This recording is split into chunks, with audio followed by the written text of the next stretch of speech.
pangarap sa atin. Sabay nating hawiin ang mga ulap sa pangarap. Sabay nating abutin mga tagumpay na mithiin. Dahil sa iyong paglisan, may tagumpay at pangarap. Dahil sa iyong paglisan, buhay natin naging ganap. Dahil sa iyong paglisan, ako'y nabuot tumibay. Dahil sa iyong paglisan, maligaya ang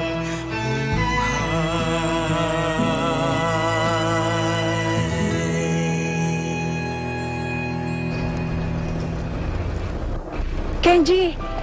Kenji! Yes? Coco! Coco! Coco? Oo.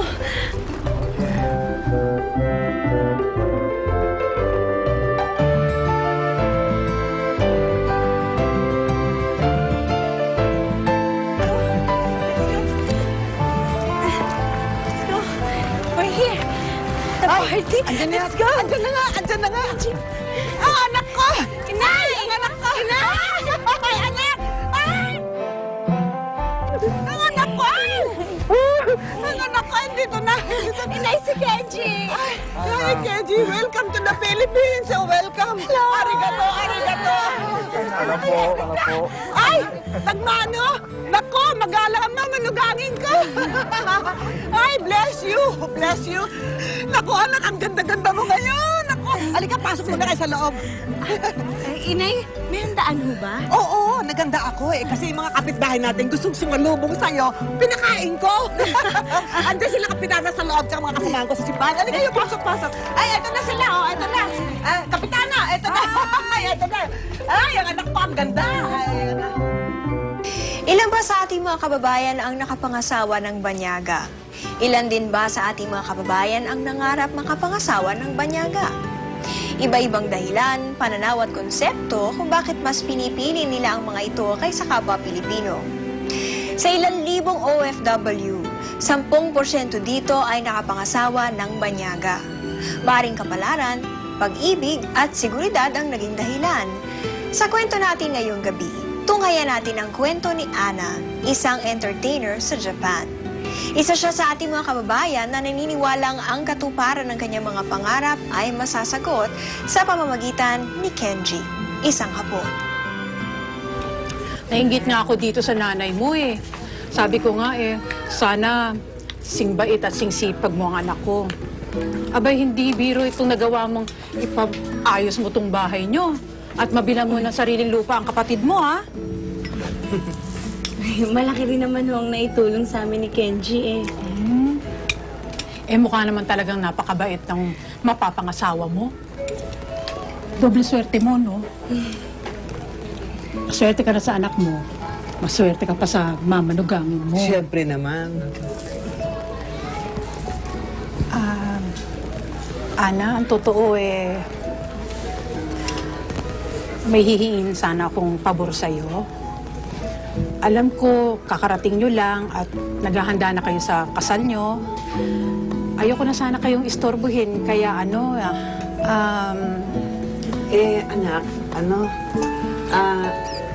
si Kapitana kasi, pinapagawa niya yung kali natin dito.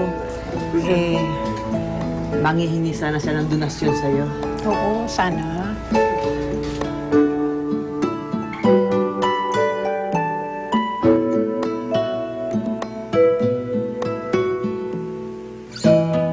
Aling Eleanor, mauna na kami. Alas na po kami. Ana, maraming salamat ulit, ha? Wala akong anuman. Aling Eleanor! Ay, teka muna, Kapitana. Ito, ano yan? Ayan, baon. Nag-abala ka pa. Naku, wala yun. Maraming salamat dito, Oo, ha? sige, magkita lang tayo ha, sa simbahan, ha? Sige, ingat kayo. Salamat. Salamat. Sige, salamat. Kita tayo ulit. Anak, hindi ko alam kung paano ko sasabihin sa'yo to eh. Ang saya-saya ko na naging anak kita. Alam ko naman ang hirap mo sa ibang bansa eh. Para lang maitaguyod ako at ang kapatid mo. Wala ho yun, Nay. Para sa inyo naman talaga yun eh. Maswerte nga ako kay Kenji eh. Mabait siya at naiintindihan niya lahat ng pangailangan natin. Salamat, anak. Salamat. Mahal na mahal kita, anak. Ang ganda-ganda mo talaga. Ang laki na pinagbago mo. Manang-mana ka sa akin. Ay, ang kuya mo! Kamusta ka? Kamusta ka na, Kuya? Kamusta si Ate Tess? Kamusta yung mga pamangkin ko? Marami akong pasalubong sa inyo. Mabuti kami. Tiyak na matutuwa ang Ate Tess mo pag nakita ka. O yung mga pamangkin mo, di ang lalaki na. Ayan mo, mamaya, nandito na ang mga yan.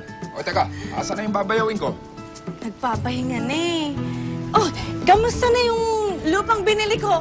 Excited na akong makita yun eh. Kasi sinabi ko kay Kenji, malaki na mga pananim natin doon. Ano ba ang tinanim mo? Prutas o mga gulay? Picnic naman tayo minsan.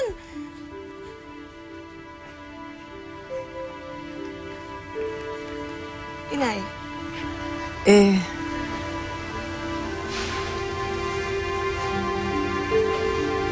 Ana, naisangla ko. Saka na nga natin pag-usapan. Alam kong pagod na pagod ka eh. Pero huwag kang mag-alala, mababawi ko yon.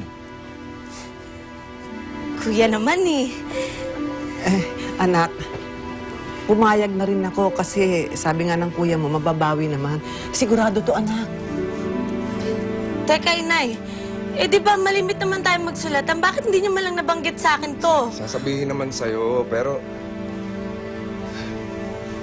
sige, total, napag-usapan na din lang.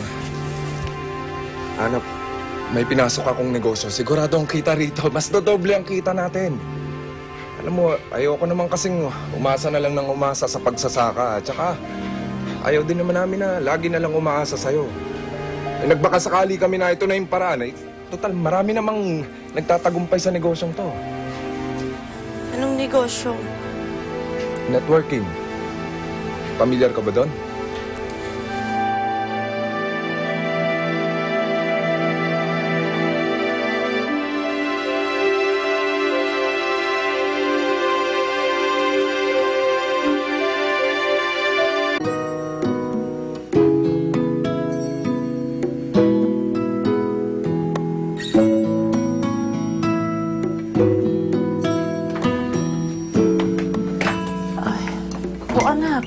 Anong ginagawa mo dyan? Ay, ako na ang bahala. Ang aga-aga matulog ka pa. Hindi, Nay. Ako na okay lang ho. Hindi niyo ho kasi alam ang gustong timpla ni Kenji. Mahigan kasi yun eh. Pag hindi niya nagustuhan yung luto, nagagalit siya. Ay, Nay, pakisalat naman ho sa banyo yung mainit na tubig. Nay, pagkatapos kong linisin tong banyo, huwag niyo na hong gamitin yung sa likod na lang ho yung gamitin niyo. Ana! Hi, Han! Good morning! Good morning, Good morning! Good morning, Kenji. Good morning po, ma'am. Han, the shower's already clean. Okay. The bathroom is already clean. Let's go. Let's take a shower. Okay. Nay, pakitak pa na lang po yung ano muna. Let's go.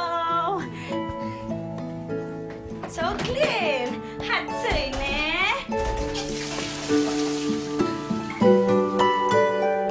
O yan, para sa'yo yan. Oh, Mare. Ayan ha. Salamat, Mare. Magpasalubong na kayo. Sige, Naku, magpapaalam maganda na po sa buhok kami. yan. Sige, Mare. Sige. Alis na po Ay, kami. anak, namimigay ako sa kapitbahay. O sige, Mare ha. Opo, salamat po. Ingat. Diyan na po kayo. Ay, Ana, maraming salamat ha. Pati kami naambunan na. Salamat. Salamat po. Inay, bakit niyo naman pinamigay yung pasalubong namin yan sa inyo at kay Kuya? Ha? Eh, sobra-sobra naman ang mga ito sa amin, anak eh. Naalala mo ba, nung kamamatay lang ng tatay mo, sa mga kapitbahay tayo umasa para mabuhay ah. Eh ngayon namang sinuswerte tayo eh. Alangan namang hindi natin sila pansinin. Nakakaya, di ba? Ay, eto nga pala, tama-tama kay Estong oh. Naalala mo si Estong? Yung naghanap ng lupa para maipalibing ang tatay mo? Dadaling ko sa